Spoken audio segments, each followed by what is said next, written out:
నమస్తే మో, good morning. Time పొద్దున 10:30 అవుతుంది. ఇగో ఆఫీస్లో ఉన్నా. ఈ యాపిల్ బొమ్మ ఇప్పుడే నేనే దించిన, మంచిగా వచ్చింది కదా. ఎనీవేస్ పాయింట్ ఏంటంటే పొద్దున అరౌండ్ 8:30 ఏమో లేచి 9 లోపల ఫ్రెష్ అయిపోయి ఆఫీస్కి వచ్చేసిన. వచ్చిన తర్వాత లాస్ట్ 1 hour నుంచి ఒక యూజర్ డిజైన్ రివ్యూ సెషన్ ఉండే. అది అయిపోగొట్టి ఇప్పుడే ఇగో మీతో మాట్లాడడానికి ఇట్లా వచ్చిన.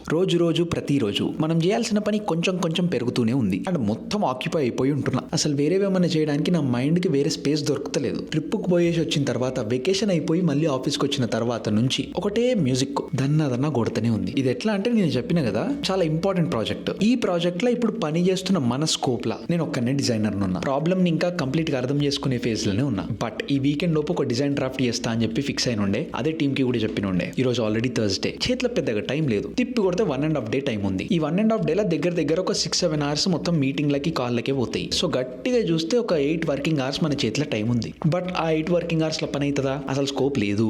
సో నైట్ అవుట్లు చేయాల్సిందే, ఆర్ వీకెండ్లు కూడా కూర్చొని పని చేయాల్సిందే. It is going to be a tough and exhausting week, but I really want to get this done. ఇది చేసే ఫేజ్ లో నాకు తెలిసి నేను చాలా నేర్చుకుంటా అని అనిపిస్తుంది. I hope it happens without me getting very overwhelmed. కొంచెం జాగ్రత్తగా మెల్లగా స్మూత్ గా నేర్చుకునే ఎక్స్పీరియన్స్ దొరికితే చాలు. చూద్దాం ఏమవుతుందో. But for now I'm going to my desk and get some stuff done. Let's go.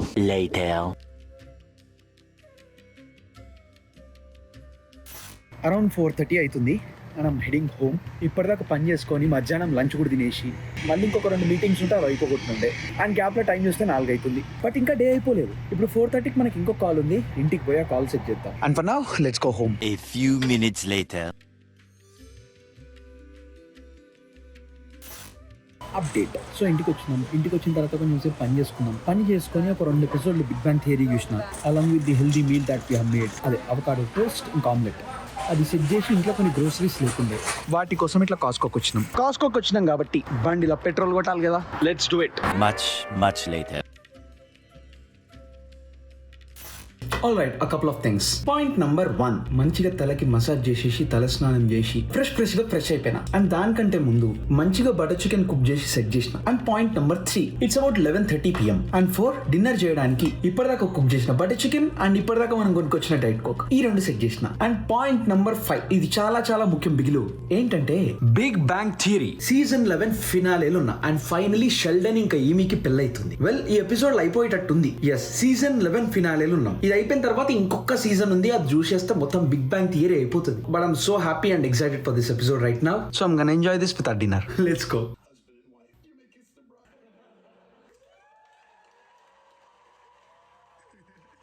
So అది సంగతి. ది బిగ్ బ్యాంగ్ థియరీ ఈ సిరీస్ ఆల్మోస్ట్ అందరికి తెలిసే ఉంటుంది. టోటల్ 12 సీజన్లు ఉన్నాయి. ఒక్కొక్క సీజన్లో 24 ఎపిసోడ్స్ ఉంటాయి. ఒక్కొక్క ఎపిసోడ్ అరౌండ్ 20-30 minutes అట్లా ఉంటుంది. ఇప్పుడు నేను ఫస్ట్ సీజన్ స్టార్ట్ చేసింది అరౌండ్ ఒక 3-4 months బ్యాక్. స్టార్ట్ చేసి అరౌండ్ 9 సీజన్లు ఫట్ట అయిపోగొట్టిన. జస్ట్ ఒక 2 నెలలలో 10 సీజన్లు ఏమో అయిపోయినాయి. ఎస్.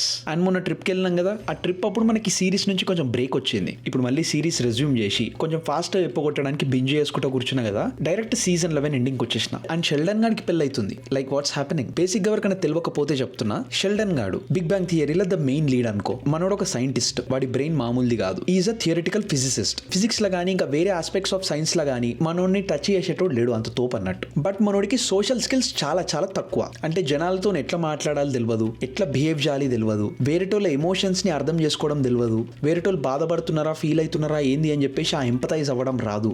బేసిక్ గా మనోడు ఆటిస్టిక్. అదొక న్యూరలాజికల్ మెంటల్ కండిషన్ అనుకో. ఈ ఆటిజం ఉన్న వాళ్ళకి సోషల్ ఇంటరాక్షన్ గానీ కమ్యూనికేషన్ గానీ ఎట్లా బిహేవ్ చేయాలి అని కానీ ఇవంతేం తెలియవు.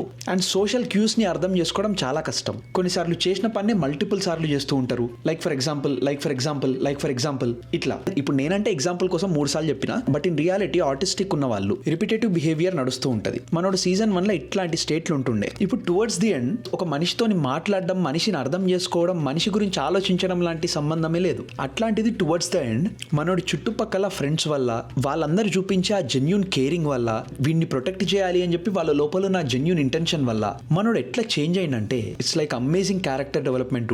అట్లుండే మన షెల్డన్ గాడు ఇప్పుడు సీజన్ 11 లో పెళ్లి చేసుకుంటుండు. ఓవర్ ద ఇయర్స్ వాడి మైండ్ సెట్ ఈ చుట్టుపక్కల ఉన్న జనాల వల్ల ఎంత మంచిగా డెవలప్ అయింది అంటే it's so heart warming. But I think right, this world it doesn't need more louder people. Instead it needs more genuine once. నిజాయితీగా హెల్ప్ చేయడానికి, రియల్ గా కైండ్ గా ఉండడానికి, కల్మషం లేకుండా జెన్యూన్ గా ఉండడానికి ప్రయత్నం చేస్తూ ఉండాలి. And you have to be kind with without being explicit. అంటే ఇప్పుడు మనం ఏదైనా మంచి పని చేసినా గానీ అదేదో అందరికి చెప్పుకోవాలి, మనకేదో రిటర్న్ రావాలి, లేకపోతే ఇంకేదన్నా ఆశించి కాకుండా అది కరెక్ట్ కాబట్టి మనం చేయాలి, ఏదో చూడ్డానికి మంచిగా కనిపిస్తుంది అని కాదు. అండ్ మనం బయట వేరే వాళ్ళతో ఎట్లా బిహేవ్ చేస్తున్నామో మనతో మనం కూడా అట్లనే బిహేవ్ చేసుకోవాలి. అంటే ఇప్పుడు మన స్వభావం ఒకటి పెట్టుకొని, మన క్యారెక్టర్ ఒకటి పెట్టుకొని ఏదో జనాలను ఇంప్రెస్ చేయాలని చెప్పి అందరూ మనం ఒక డిఫరెంట్ పర్స్పెక్టివ్ లో చూడాలి అని చెప్పి ఇంటెన్షన్ తోని మనమంతా ఫేక్ యాక్ట్ చేసుకుంటూ కూర్చున్నాం అనుకో, సర్వైవ్ కాలేము, సస్టైన్ కాలేము, ఫేక్ గా బతుకుతూ బాధపడుతూ ఉండాల్సి వస్తుంది. సో జెన్యూన్ గా వేరే వాళ్ళతో ఎట్లయితే నువ్వు కైండ్ గా ఉందాం అనుకుంటావో అది మన లోపల నుంచి వచ్చేటట్టు మనం తయారు కావాలి. అండ్ ఎవరైనా మనం చేద్దాం అనుకుంటే వాళ్ళని ఆగం పెట్టొద్దు. You don't have to push them, you don't have to rush.